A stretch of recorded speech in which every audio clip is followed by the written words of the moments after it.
fix what we can later. Okay, we're recording. We're rolling. Yeah. Okay, so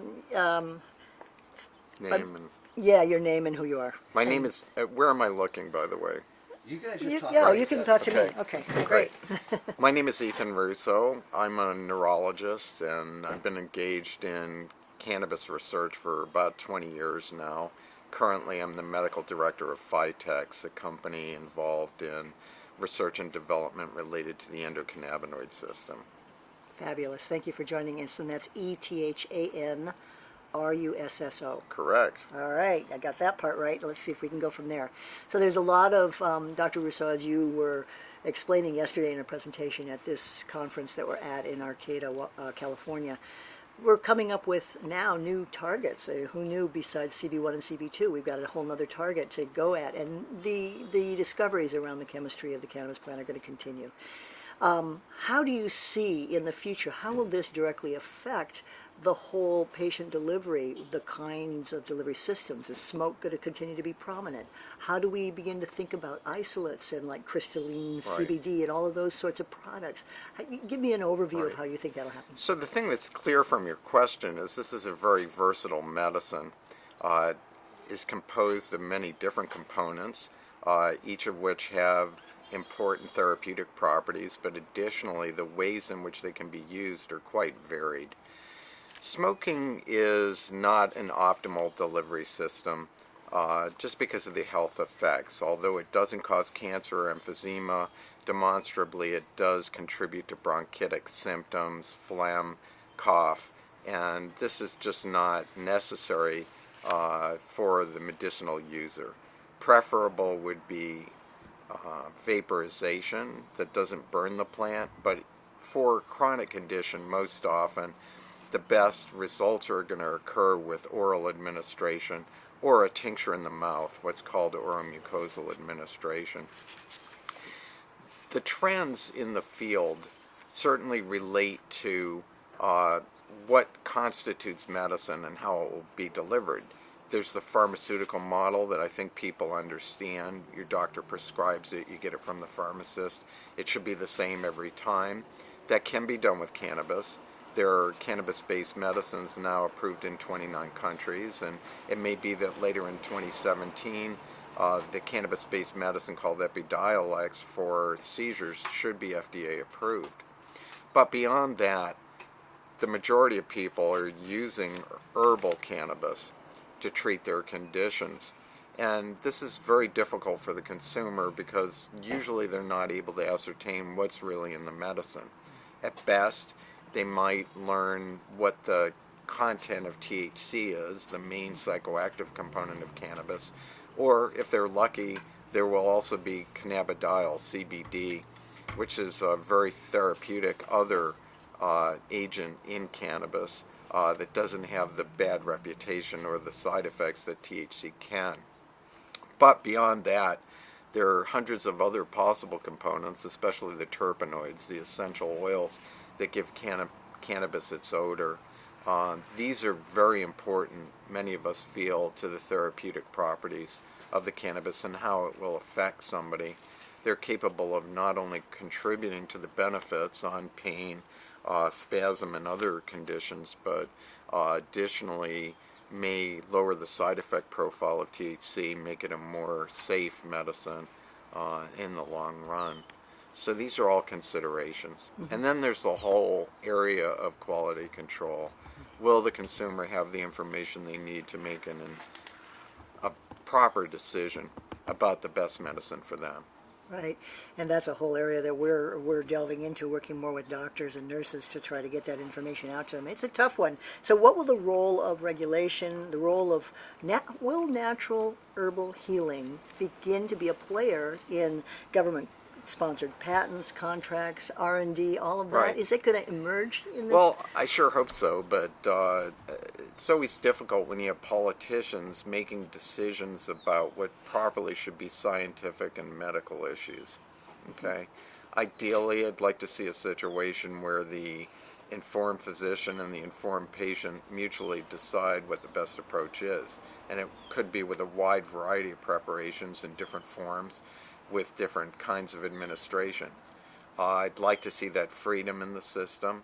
I think that it's naive to believe that pharmaceutical cannabinoids are going to replace herbal cannabis. And there are a lot of people who use herbal cannabis that don't think there should be any pharmaceutical development. I really expect there's going to be some kind of coexistence in the future of those sides, and hopefully it's a peaceful one. Right, I would hope so too. I'm a recent convert to the idea that perhaps some pharmaceutical companies can create medicinal products out of whole plant. Is that true? It is. Yeah, Sativex is one example from GW Pharmaceuticals, for whom I used to work. That is a cannabis-based medicine with roughly equal amounts of THC and CBD as well as terpenoids, and it's approved in 29 countries, just not in the USA. So, but we can't make a blanket statement that patients should not be opposed to isolates in and of Well, themselves. it depends. Despite my classical training in pharmacology, I believe in whole plant medicine and herbal synergy, the ability of multiple components to combine in a way that's greater than the sum of their parts. So I would like to see that available. There may be a place for these pure isolates, but in general, the plant knows how to make good medicine, and I think that people can benefit best from a whole cannabis preparation. One of the patient sectors that I directly work with are parents of children with neurological conditions. And some of the parents are saying, well, they're reading their anatomy books and they're saying, well, the neural pathways don't completely finish forming until the age of 26 or 27. Should anyone consume any cannabis whatsoever before the age of 26 or 27? The answer is yes, if they need it. Historically, cannabis has been used in children for thousands of years and without untoward issues with it. We have to really separate out here. There is a world of difference between recreational use of sometimes massive doses of THC versus the low, very safe doses that are necessary to treat most medical conditions. If the question were, we have a child under 18 who has cerebral palsy and muscle tightness, spasticity with seizures, can they safely take cannabis? Yes, and it likely would be a great advantage over conventional medicines available for that kind of disorder. There's no moral or scientific trade-off to me there. So it's wise to be cautious, but we should not be alarmist about the dangers of this drug, which we actually understand extremely well in that regard. What do you see as the future of the California market with recreation, and how is that going to impact negatively or positively? Well, we have to be very cautious about it because the lesson from Washington State is when a viable medical market was folded in the recreational market, it was certainly to the detriment of patients in terms of the availability of good medicines, the right kinds of medicines, and the safety of the medicines. I did a study last year in which we looked at samples of cannabis from the legal market, and 85% of them were grossly contaminated with pesticides just because the law didn't mandate the testing. This is not acceptable, and it shouldn't be acceptable anywhere. So I hope that California will take some lessons from past mistakes other states have made, because it sure can be a lot better than what's happened there. One final question. Are you absolutely positively, this is an important personal question to me, are you absolutely positively sure that there are no cannabinoids in dark chocolate? Well, it depends on how you define it. There are ingredients that affect an enzyme that breaks down a natural cannabinoid in our bodies called anandamide. So I'd have to say yes, there are cannabinoid-like substances in chocolate. Thank you so much. Thanks for sharing Thank your you. information. All right. Thanks very much, Dr. bet. Russo. Thanks for being patient. Let's see if they open this up. Nope. No, he just. You're going to have to run around. It's All right. not that far. Nope. All right. Thank you again.